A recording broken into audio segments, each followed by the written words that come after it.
예수 그리스도의 이름으로 기도드립니다. 아멘. 할렐루야, 반갑습니다. 우리 옆에 있는 분들 처음 보는 분들이 꽤 많죠? 우리 함께 인사했으면 좋겠습니다. 하나님의 사랑으로 축복합니다. 자, 서로 눈을 안 마주쳤는데 다시 한번 민망하죠. 민망하지만 우리가 주 안에 산 가족이지 않습니까? 좀 옆에 있는 분과 좀 옆에 분까지 진하게 바라보면서 하나님께서 당신을 너무나 사랑하십니다. 이렇게 축복합시다.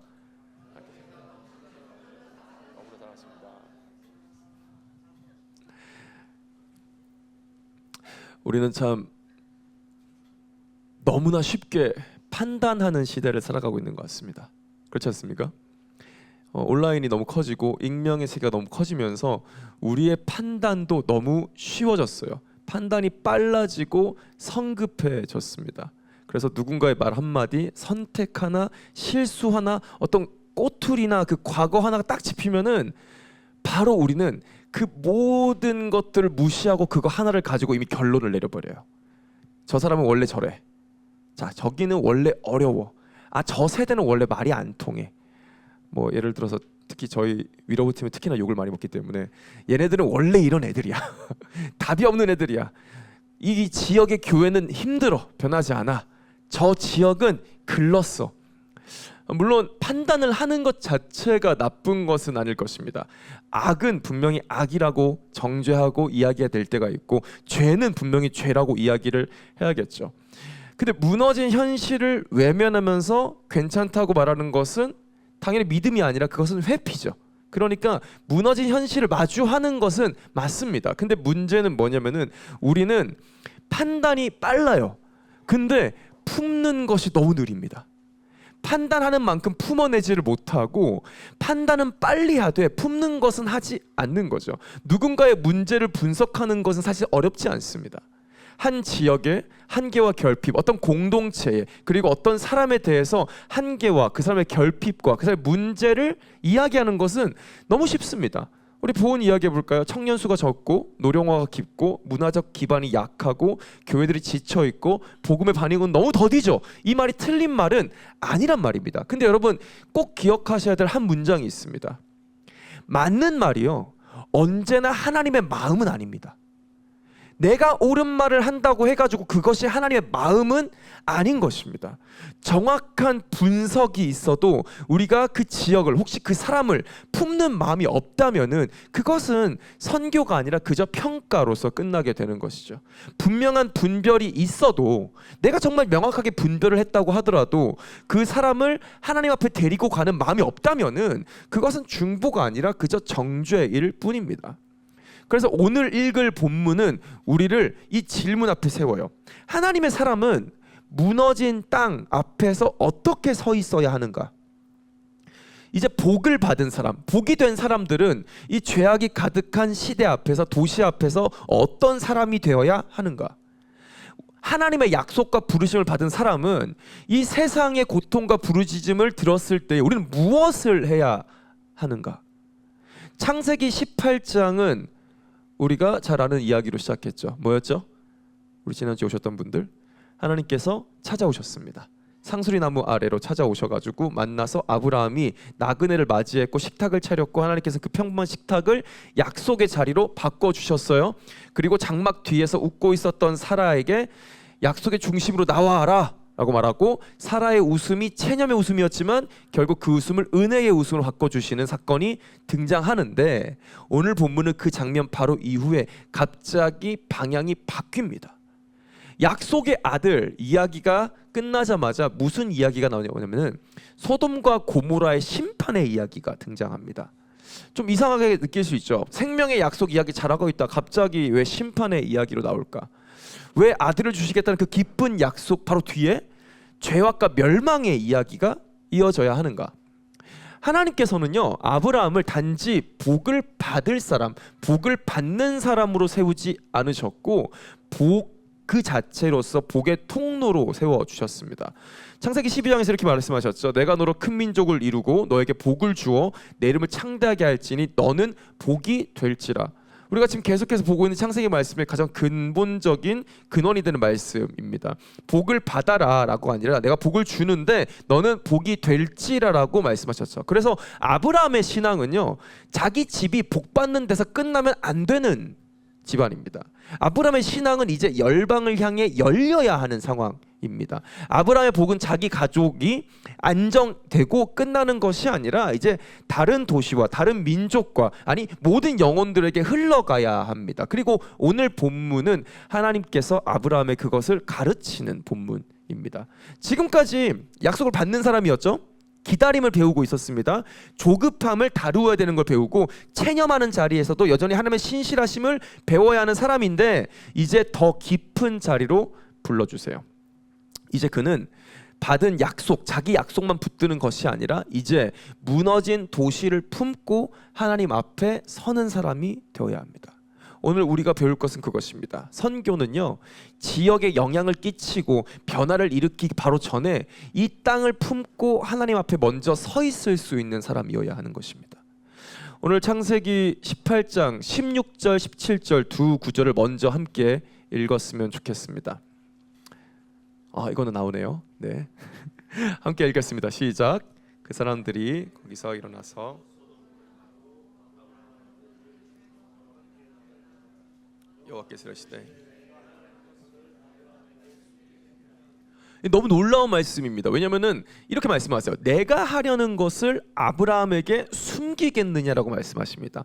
하나님께서 아브라함에게 허락을 받아야 되겠습니까? 아니면은 정보를 공유하셔야 될 의무가 있겠습니까? 하나님께서는 지금 아브라함을 언약의 동역자로 지금 대하고 계세요. 지금 단순히 미래 정보를 알려주시려고 하는 것도 아니고요, 어떤 계시를 그저 얘기하려고 하시는 것이 아니라 지금 하나님께서는 아브라함에게 하나님의 마음을 열어서 보여주시는 겁니다. 그래서 이거는 정말 친밀함의 장면임과 동시에 책임의 장면이에요. 복을 받은 사람들에게는 하나님께서 보여주시는 것이 있습니다. 하나님께서 마음을 맡겨주시는 것이 있어요. 그 마음은요, 내 인생이 잘 되는 것으로 끝나는 것이 아니라 하나님이 보시는 것을 함께 보게 함으로 하나님과 동역자로서 이제 우리가 나아가야 할 것을 보여주는 것입니다. 자, 바로 그 이후에 이제 함께 읽어보겠습니다. 18절과 19절 말씀입니다. 시작. 아브라함은 강대한 나라가 되고 내가 그로 그 자식과 건속에게 명하여 여호와의 도를 지켜 의와 공도를 행하게 하려고 그를 택하였노라. 이는 나 여호와가 아브라함에게 대하여 말한 일을 이루려.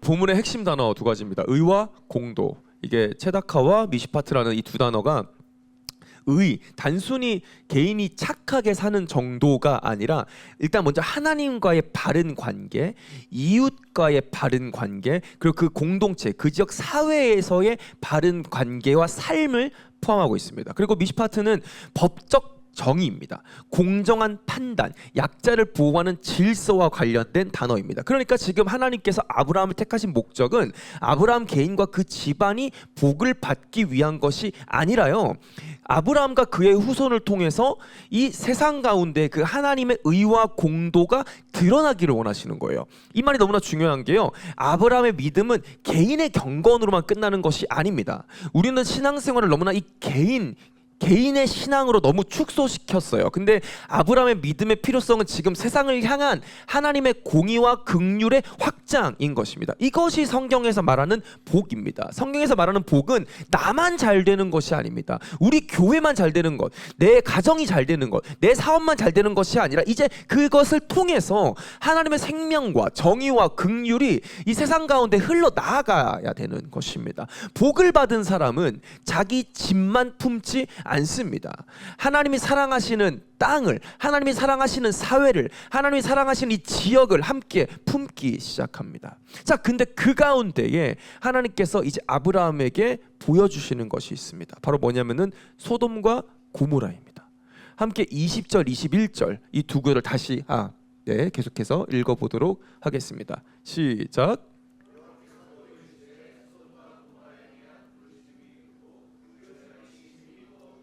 내가 이제 내려가서 과연 내게 부르짖음과 같은지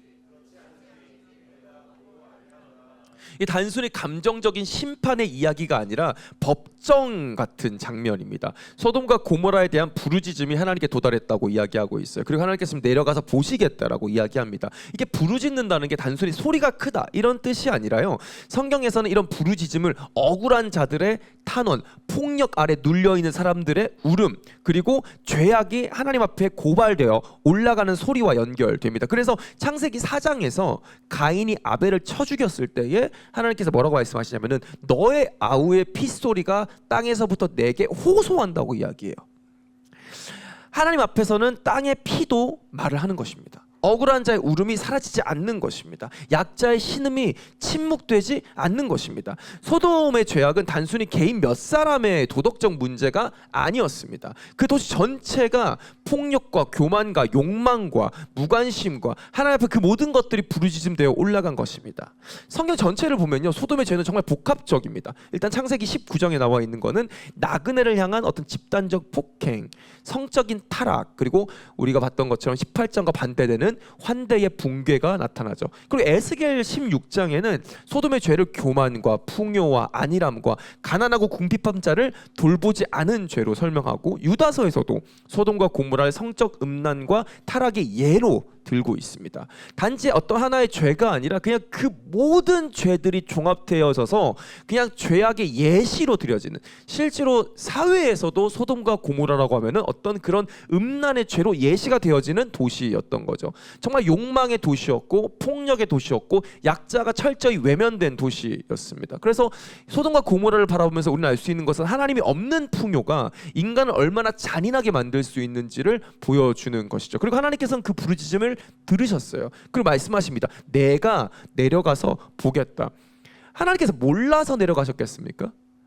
전지하시는, 모든 것을 아시는 하나님께서 그거를 모르시기 때문에 직접 가서 보셔야겠다고 말씀하셨겠습니까? 근데 성경은 하나님을 공의로운 재판장으로 보여주고 있어요. 내려가서 보신다는 언어는 하나님의 얼마나 공의로운 재판장이신지를 보여주는 겁니다. 충동적으로 심판하시는 분이 아니라 공의로운 재판을 지금 하고 계신 거예요.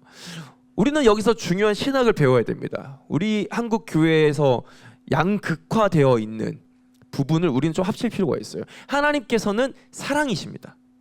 하지만 동시에 하나님께서는 악을 모른 척 하시는 사랑이 아니십니다. 그리고 하나님께서는 긍휼이 많으신 분이시죠. 하지만 폭력과 억압을 그냥 넘어가는 방임으로서의 긍휼은 아닙니다. 하나님은 죄인을 오래 참으시죠. 하지만 마찬가지로 하나님께서 그 피해자의 울음도 방치하지 않으시는 분이십니다. 하나님은 약자의 울음을 놓치지 아니하시는 재판장이십니다. 우리에게 적용시키자면은 우리도 이 땅의 현실을 하나님 앞에 정직하게 가지고 가야 되는 사람들입니다. 우리는 봐야 됩니다. 하나님께서 내려와서 보신 것처럼 우리도 명확하게 볼 필요가 있습니다. 이 지역의 필요, 어르신들의 외로움, 청년들이 떠나가는 것, 그리고 가정들이 깨어지는 것, 관계에서 있는 상처들, 교회가 가지고 있는 피로감 봐야죠. 그리고 그것을 우리는 하나님 앞에 가져갈 의무가 있습니다. 하나님께서 내려와서 보신다고 말씀하셨던 것처럼 우리도 그거를 하나님 앞에 가져갈 필요가 있죠. 하나님께서 그것을 보고 회복하실 수 있도록 우리가 그 가운데 중보자로 서야 됩니다. 우리는 분석을 너무 잘하고, 처음 말했던 것처럼 평가도 너무 잘하고, 판단을 너무 잘합니다. 하지만 하나님께서 찾으시는 사람은요, 그 현실을 가슴에 품고 하나님 앞에 서 있는 사람입니다. 우리가 하는 이 지역 선교는 지역을 분석하는 눈으로 시작되지 않습니다. 우리가 가져야 될 마음은 지역을 품어내는 마음입니다. 하나님께서 가지고 계신 그 속성을 그대로 실천하실 수 있도록 우리가 먼저 이 지역을 품고 하나님 앞에 서 있는 자들이 되어야 됩니다. 우리가 이제 그것을 아브라함을 통해서 다시 보게 될 텐데요. 22절의 말씀을 같이 보겠습니다. 22절의 말씀이 있나요? 없군요. 제가 읽어드리겠습니다. 그 사람들이 거기서 떠나 소돔으로 향하여 가고 아브라함은 여호와 앞에 그대로 섰더니, 자, 본문이 말해요. 아브라함은 여호와 앞에 그대로 섰더니, 소돔의 죄악이 하나님께 도달했어요. 하나님은 지금 내려가서 보시겠다고 말씀하셨어요. 이제 심판의 기운이 본문 전체에 덮여 있습니다. 그런데 그때 아브라함이 무엇을 하는지 보십시오.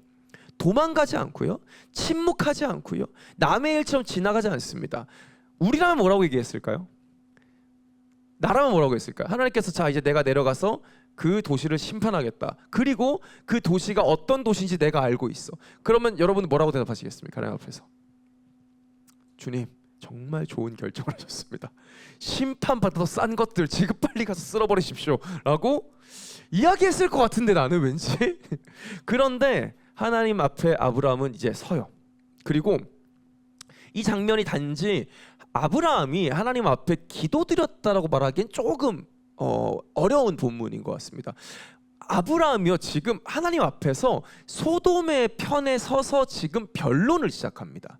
이게 정말 법적인 그 문학적 그리고 단어적으로 많은 부분이 법정을 내포하고 있거든요. 그러니까 지금 하나님은 심판장이시고 아브라함이 소돔의 변호사로서 지금 앞에 서 있는 그림이에요. 그리고 감정적인 애원이 아니라요, 정말 법정적 언어를 가진 중보적인 변론입니다. 자, 23절과 24절의 말씀 같이 한번 읽어보겠습니다. 시작.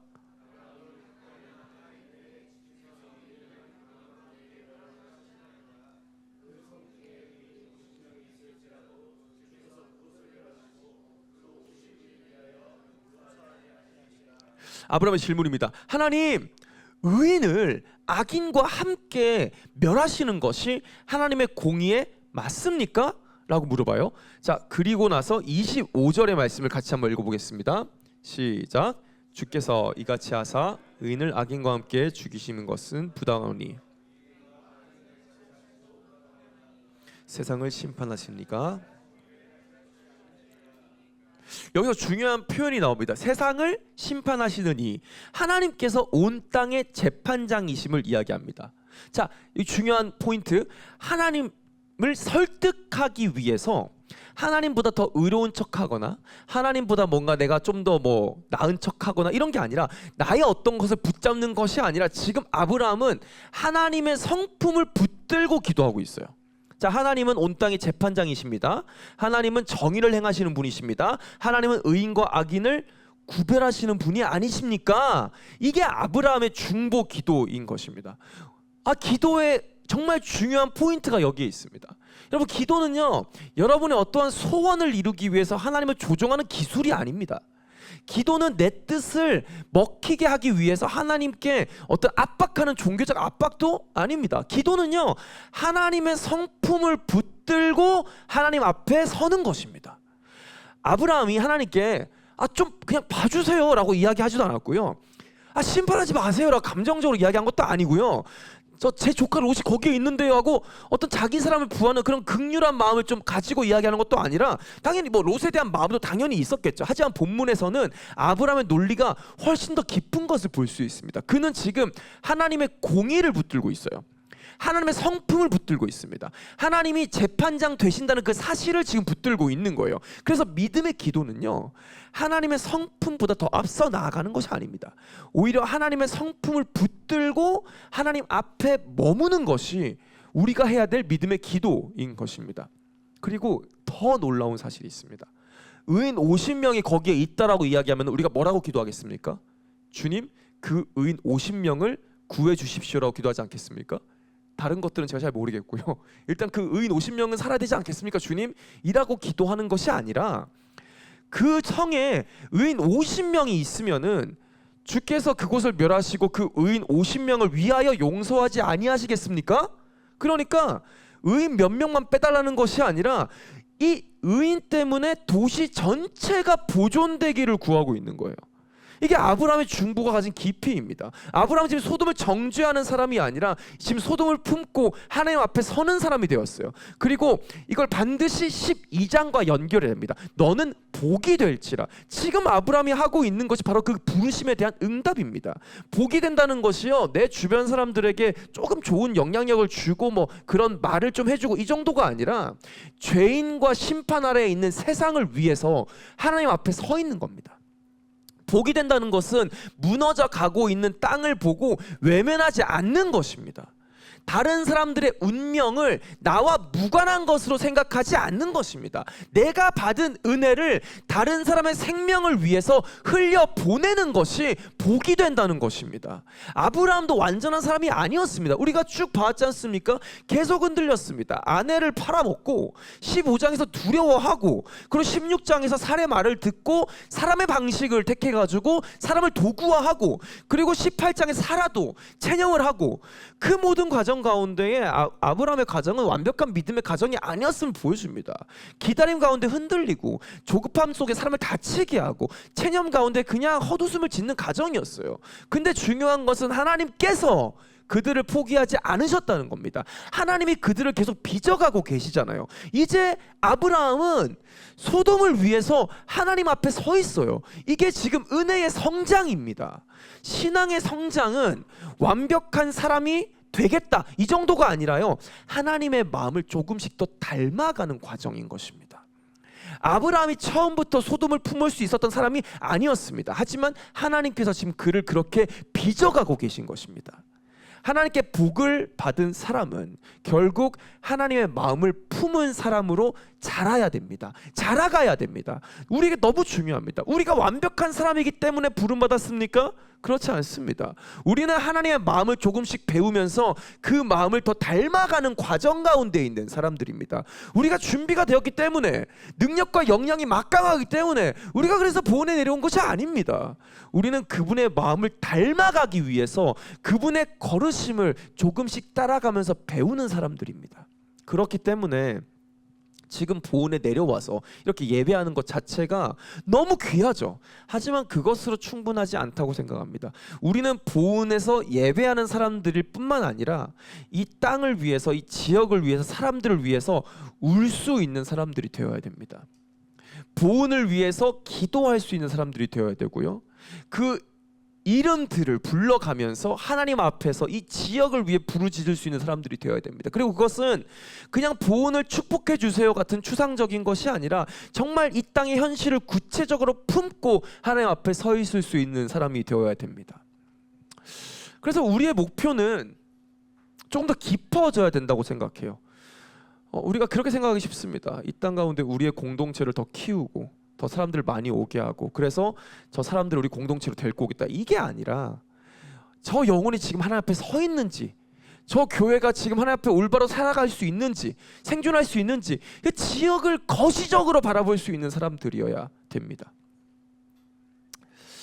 창세기 16장에서는 조급함으로 하갈을 방법으로 만들었죠.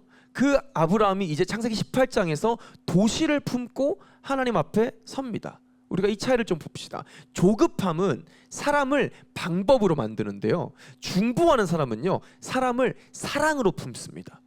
조급함은 이 사람을 통해서 내 결과를 얻으려고 해요. 근데 중보는 사람을 향한, 그 사람을 하나님 앞에 데리고 가게 됩니다. 그리고 조급함은 사람을 바꾸려고 해요. 내 원하는 방식으로 변화시키려고 합니다. 하지만 중보는 그 사람을 붙들지 않고 그 사람을 향한 하나님의 긍휼을 붙드는 거예요. 그리고 아브라함은 오늘 소돔을 향해서 그렇게 섰어요. 그리고 하나님께서 그 기도를 너무 귀하게 보십니다. 아브라함이 50명 있으면 용서하시겠습니까? 라고 말한 다음에 45명으로 내려가고요, 40명, 30명, 20명, 10명, 주님 한 번만 더 요청하겠습니다. 혹시 10명만 있어도 좀 용서해 주시지 않으시겠습니까? 그렇게 몇 번을 질문하는 가운데에 하나님께서는 단 한 번도 야! 처음부터 10명이라고 얘기할 것이 뭘 지금 몇 번을 묻고 앉았어? 라고 얘기하지 않아요. 제가 뭐라고 얘기했어요? 질문을 하면 할수록 좋은 거예요. 하나님 앞에 질문을 하는 것이 관계입니다. 계속해서 여쭤야 돼요. 그리고 하나님께서는 그 모든 대화 가운데에서, 그 과정 가운데 아브라함이 하나님의 마음을 닮아가는 과정을 지금 귀하게 보고 계신 거예요.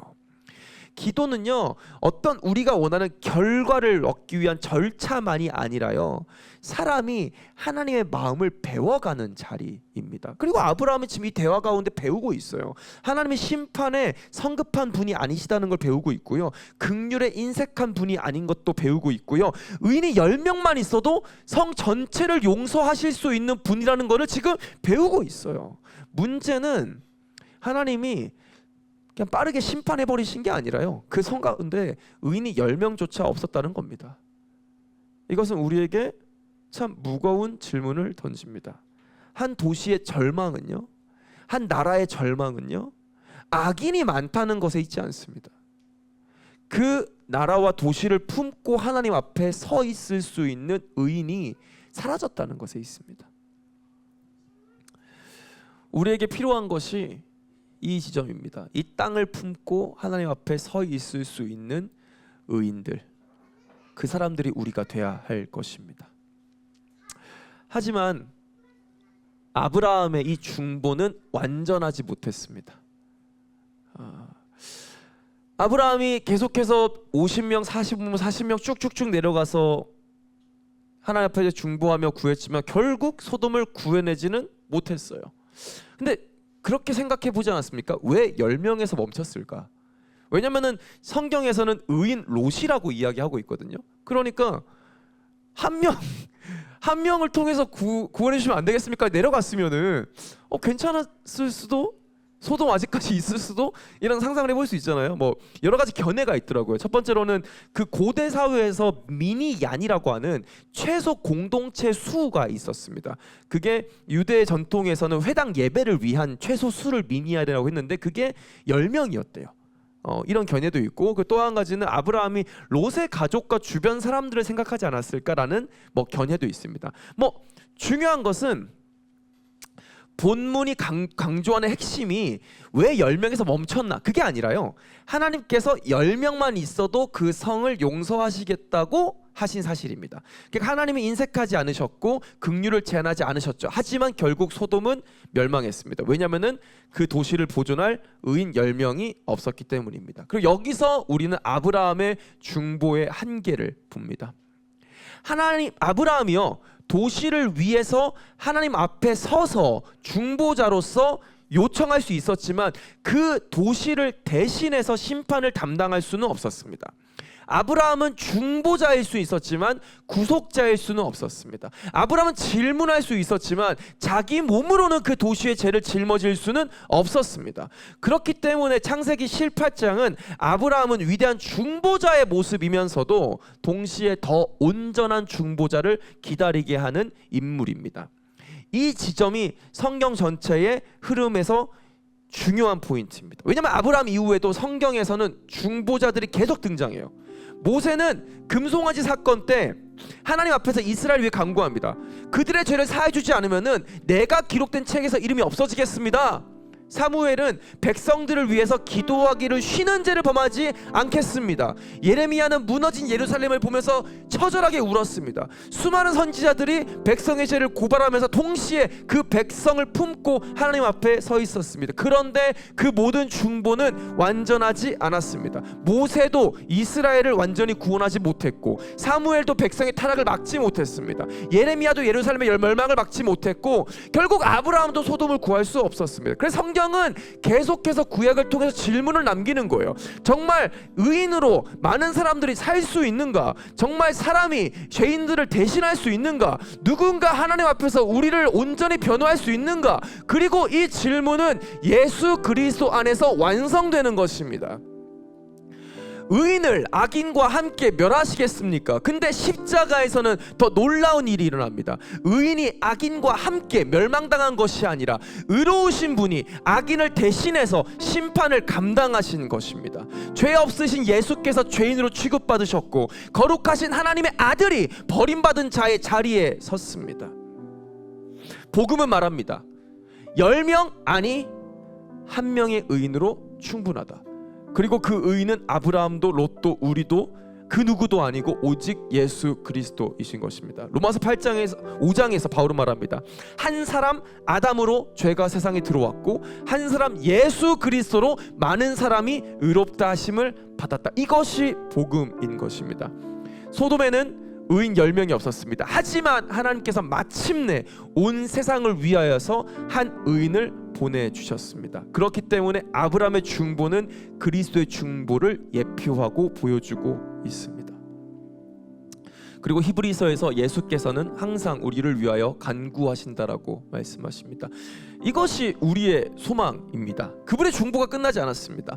보훈을 위한 선교의 중심은 우리의 눈물, 전략, 기도 제목, 헌신, 그것이 아니라 더 깊은 중심이 있습니다. 지금도 살아서 간구하시는 예수 그리스도입니다. 우리가 이 땅을 품기 전에, 우리가 이 도시를 품기 전에 그리스도께서 먼저 이 땅을 품고 계십니다. 우리가 이 지역의 이름들을 불러가기 전에 그리스도께서 이 땅의 영혼들을 알고 계십니다. 우리가 이 땅을 위해 울기 전에 먼저 그리스도께서 죄인들을 위해 자기 몸을 찢으셨습니다. 그렇기 때문에 우리가 하고 있는 이 모든 사역과 선교는 우리의 열심에서 시작되는 것이 아니라 그리스도의 중보에 참여하는 것입니다.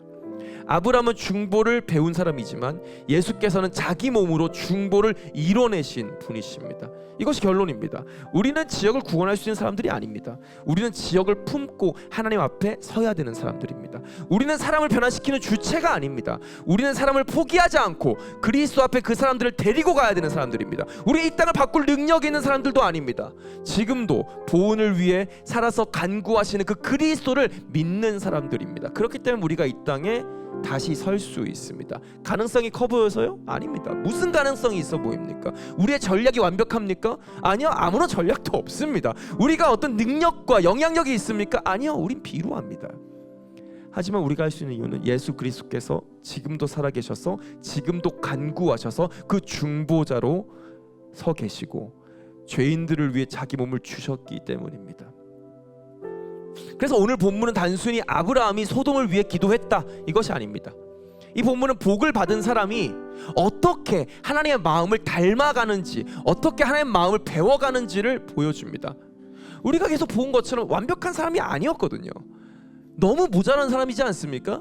적어도 우리는 아내를 팔아먹지는 않잖아요. 그리고 우리는 그 기다림 가운데에 두려워할 수 있죠. 근데 이거 다 보여주잖아요. 두려워하고 조급한 가운데에 사람을 이용해 먹고 체념하고 그냥 포기해버리고, 그 가운데 하나님께서 아브라함을 포기하지 않으셨죠. 그리고 계속 빚어가십니다. 그리고 그가 소돔 앞에 서 있습니다.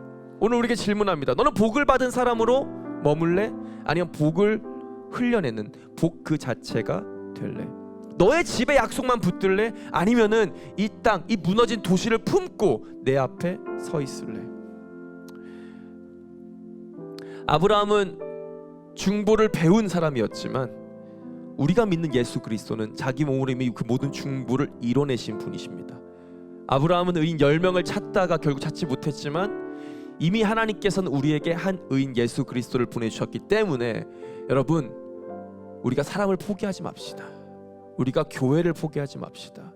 우리가 이 땅 가운데 있는 어르신들과 청년들과 가정들과 상처 입은 사람들과 복음에서 멀어진 저 마음들과 저희 무너질 것 같은 그 교회들, 우리가 포기하지 맙시다. 왜냐하면 우리가 붙드는 것은 이 땅의 가능성이 아니라 우리가 붙드는 것은 살아 역사하시는 그리스도의 중보이기 때문입니다. 주님은 지금도 우리와 함께 하시면서 간구하시면서 지금도 죄인을 부르시면서 무너진 땅을 포기하지 않으십니다.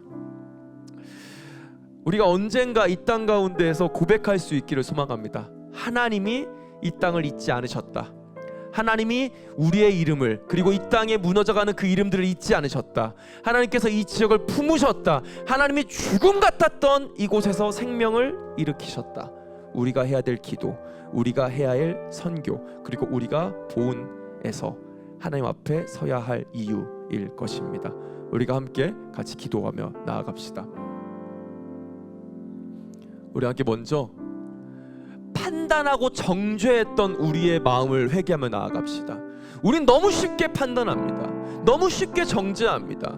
그 모든 것들을 알지 못하면서 편리를 보면서 그것으로 모든 것인 것 마냥 너무 쉽게 판단해버리는 사회를 살아가고 있습니다.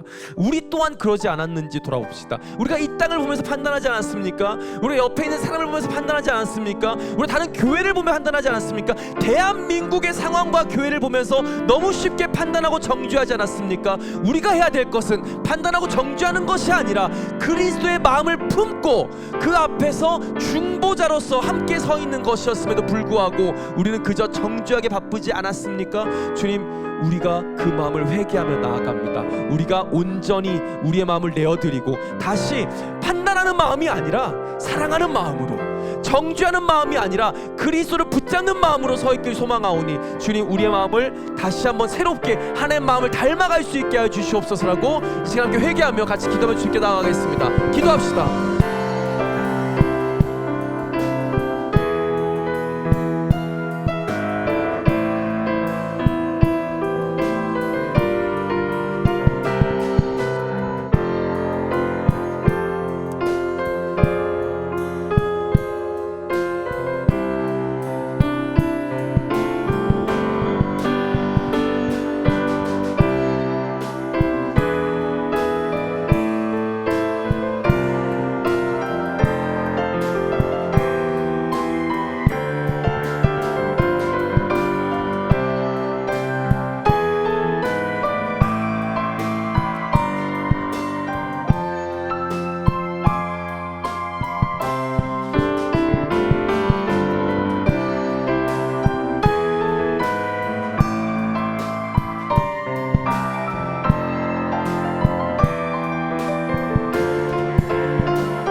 한 번 더 같이 기도합시다. 우리가 그 그리스도를 믿음으로써 우리가 발전해 나아가고 변화하고 있다는 사실을 우리가 알아야 할 것입니다. 절대 자책하지 마십시오. 하나님께서 일하고 계십니다.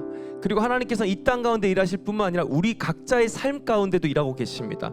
성경의 모든 사람들을 바라보면은 그 누구가 처음부터 완전했던 하나님의 사람은 있지 않습니다. 하나님께서 성령님께서 빚어가십니다. 그리고 우리 또한 빚어지고 있는 중입니다. 여러분의 5년 전을 떠올려 보십시오. 10년 전을 떠올려 보십시오. 그렇다면 여러분 5년 후와 10년 뒤가 기대되지 않습니까? 하나님께서 우리를 얼마나 빚어가실지, 우리를 얼마나 성장시킬지, 우리가 얼마나 더 하나님과 닮아갈지 기대되지 않습니까? 우리가 함께 그걸 붙잡읍시다. 주님께서 지금까지 신실하셨기 때문에 앞으로의 우리 삶 가운데도 신실하시면서 우리를 빚어가실 것입니다. 주님, 우리가 그걸 믿음으로 계속해서 달려갈 수 있는 힘과 능력을 주십시오. 나를 정죄하는 것이 아니라, 내가 더 이상 패배주의적으로 쓰러지는 것이 아니라 주님께서 앞으로 행하실 그 일을 바라보면서, 그 신실하심을 바라보면서 그걸 붙잡고 계속해서 달려갈 수 있기를 소망합니다. 나, 그리고 우리 가정이, 그리고 우리 공동체가 이 지역 가운데 주님께서 행하실 그 신실하심을 주님 우리가 신뢰하게 해 주시옵시고, 우리가 계속해서 예수 그리스도의 마음을 닮아갈 수 있도록 주님 우리 함께 해 주시옵소서라고 우리 주님을 붙잡고 그분의 성품을 붙잡고 같이 기도하며 나아가겠습니다. 함께 기도합시다.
우리가 이렇게 마지막으로 우리가 이 지역을 중보하면서 같이 기도하기를 소망합니다. 우리가 아브라함이 그 소돔을 중보하면서 하나님 앞에 섰던 것처럼 우리 또한 이 지역을 위하여서 하나님 앞에 서 있을 수 있기를 소망합니다. 그리고 더 나아가서 각자가 속해 있는 공동체와 사회를 위해서, 또한 더 나아가서 우리나라 대한민국을 위하여서 악인이 많은 것이 문제가 아니라 하나님께서 보시기에 그 의인이 없는 것이 문제일 것입니다. 그리고 하나님께서 우리를 그 의인으로서 복으로서 불러주셨는데 우리는 그 복의 역할을 하기보다 그냥 나의 삶의 급급한 모습이 더 많았던 것 같습니다. 우리가 이 시간 하나님 앞에 그 복의 통로로서 나를 통하여서 주님 이 지역이 복을 받게 하여 주십시오. 지금 제가 이 지역을 위한 중보자로 설 수 있게 지금 저의 기도를 들어주십시오. 그리고 주님 이 땅을 회복시켜 주십시오. 주님 이 땅을 고쳐 주십시오. 지금 무너져 있는 가정을 회복시켜 주십시오. 이 지역을 살려 주십시오. 하나님 우리 나라를 살려 주십시오. 무너져 있는 수많은 영혼들이 다시 한번 회복되어질 수 있도록 주님 소생케 하여 주십시오라고 이 시간 우리 함께 지역을 품고 사회를 품고 또한 여러분 생각나는 공동체나 그 어떤 가정이나 어떤 사람을 품고 이렇게 마지막으로 주님 앞에 중보자로서 함께 기도하기를 소망합니다. 함께 기도하겠습니다.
아버지 우리가 이 세상을 어떤 또 사람을 사회를 지역을 판단하고 정죄하기 이전에 하나님께서 우리를 불러주신 것처럼 복이 되어 오히려 중보자로서 하나님 앞에 서 있을 수 있는 자들 되길 소망합니다. 그리고 우리가 우리의 어떠한 능력으로서 중보자의 자리에 서 있는 것이 아니라 이미 그 모든 중보를 이뤄내신 그리스도를 붙잡고 그분께서 여전히 지금도 간구하시기에 그리스도의 영을 품은 우리들이 이 자리에서 이 지역을 위하여서 사람들을 위하여서 계속해서 주님께 간구할 수 있는 정말 우리 선교의 마음을 마음에 품고 하나님의 선교에 동참되어지는 우리 모두가 되기를 소망합니다. 하나님 아버지 우리 가운데에 그 긍휼한 하나님의 마음을 더욱더 가르쳐 주시옵소서. 하나님 주님을 더욱더 닮아가는 우리가 되기를 소망합니다. 그 길을 따라갈 수 있기를 소망합니다. 주님 비록 지금 열리는 것처럼 보이지 않고 지금 비록 지금은 닫혀 있는 것처럼 보이지만 결국 하나님께서 행하실 그 하나님 빛이 이 땅 가운데 임할 것이고 결국 하나님 나라가 이 땅 가운데 임할 것인데 그 가운데에 조금이나마 사용되어지고 통로로서 쓰임받는 우리가 되길 소망합니다. 하나님과 동역되어지는 우리가 되길 소망합니다. 주님 우리가 그렇게 헌신하겠습니다. 우리의 마음을 주관하여 주시옵시고 온전히 준비시켜 주시옵소서. 하나님 아버지의 사랑과 예수 그리스도의 은혜와 성령님의 함께하심이 이 땅 가운데서 복으로 살아가고자 소망하고 결단되어지는 이곳에 있는 모든 성도들과 함께 없기를 간절히 축원하옵나이다. 아멘.